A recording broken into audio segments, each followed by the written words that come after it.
বাংলাদেশে ঘটেছিল এমন এক যুদ্ধ যার সম্পর্কে জানেন না অনেকেই। উক্ত যুদ্ধে হার মেনেছিল ভারত আর জয়ী হয়েছিল বাংলাদেশ। ভারতের মতো একটি শক্তিধর রাষ্ট্র আমাদের বাংলাদেশ রাইফেলসের কাছে তারা পরাজিত হয়েছে। 24 বছর আগে যেখানে আমরা ফেস টু ফেস অ্যাগ্রেশনের বিরুদ্ধে আমরা রুখে দাঁড়িয়েছিলাম, যেখানে আমরা আমাদের দেশকে রক্ষা করেছিলাম। 1971-এর যুদ্ধের কথা সবাই জানলেও কুড়িগ্রামের বড়াইবাড়ি যুদ্ধের কথা অনেকেরই অজানা। একটা বোম আসলো, আইসা আমার পুকুর পার হইয়া মাটিতে পড়লো, ধুমায় অন্ধকার হয়ে গেল। তারপরে ফের আর একটা আসতেছে শাসা করে, তখন আমি বললাম যে আর একটা আসতেছে। এই শুধু এইটু বলা আর সাথে সাথে সেটা গাছের সাথে বাড়ি লেগে ফাইটে আমাদের উপর দিয়ে ছিটকা পড়লো। পরে সাথে সাথে রক্তে আমরা রঞ্জিত হয়ে গেলাম, তখন আমার ছেলেটাও রক্তে ভাসে গেল। এ যুদ্ধে নিহত হয় 16 বিএসএফ, 3 বিডিআর সদস্য, গুলিবিদ্ধ হয় সাধারণ মানুষ, ধ্বংসপ্রাপ্ত হয় প্রায় 179টি ঘর। এটা এখানে 3 জন বিডিআর ওই সময় শহীদ হয়েছে, 5 জন বিডিআর আহত হয়েছে এবং সিভিলিয়ানরা কিছু গুলি খেয়েছে। বিএসএফ পরাজয়ের প্রাককালে বরিবেরি গ্রামের 77টি বেড়ে আগুন ধরে পুড়িয়ে দেয়। সার্চিং করে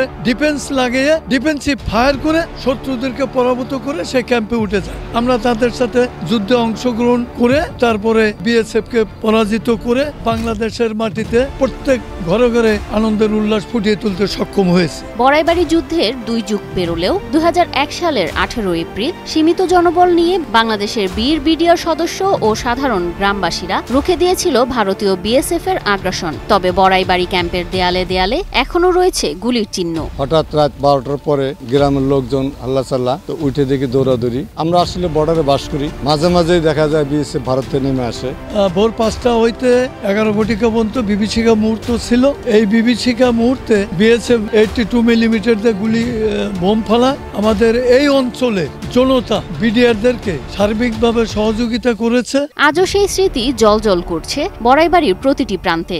স্থানীয়রা প্রতি বছর স্মরণ করেন শহীদদের। আমরা এখানে এসেছি এই এলাকার লোকজন এবং বড়াইবাড়ি বিউপির যে সমস্ত বিজিবি সদস্য আছে তাদেরকে উদ্বুদ্ধ করার জন্য এবং সংহতি প্রকাশ করার জন্য।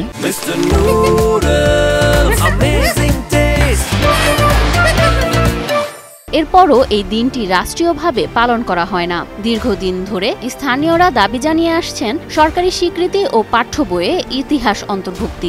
স্বরাষ্ট্রমন্ত্রী আসলে আমরা তাদের কাছে দাবি জানাই বরিবেরি যুদ্ধে যারা শহীদ হয়েছে তাদেরকে বীরত্বের স্বীকৃতি দেওয়ার জন্য। অদ্যাবধি শহীদ পরিবারকে বীরত্বের কোনো স্বীকৃতি দেওয়া হয় নাই। আমাদের একটাই সবচেয়ে বড় দাবি, সেটার জন্য রাষ্ট্রীয় মর্যাদা যেন তাদেরকে দেওয়া হয়। 2001 সালের 18 এপ্রিল ইতিহাস গড়েছিল কুড়িগ্রামের বড়াইবাড়ি। এই ইতিহাস শুধু বড়াইবাড়ির না, পুরো বাংলাদেশের। আজ 2 যুগেও নেই সরকারি স্বীকৃতি। কবে শুনবে সরকার? এমনই প্রশ্ন ঘুরপাক খাচ্ছে বড়াইবাড়ির স্থানীয়দের মনে।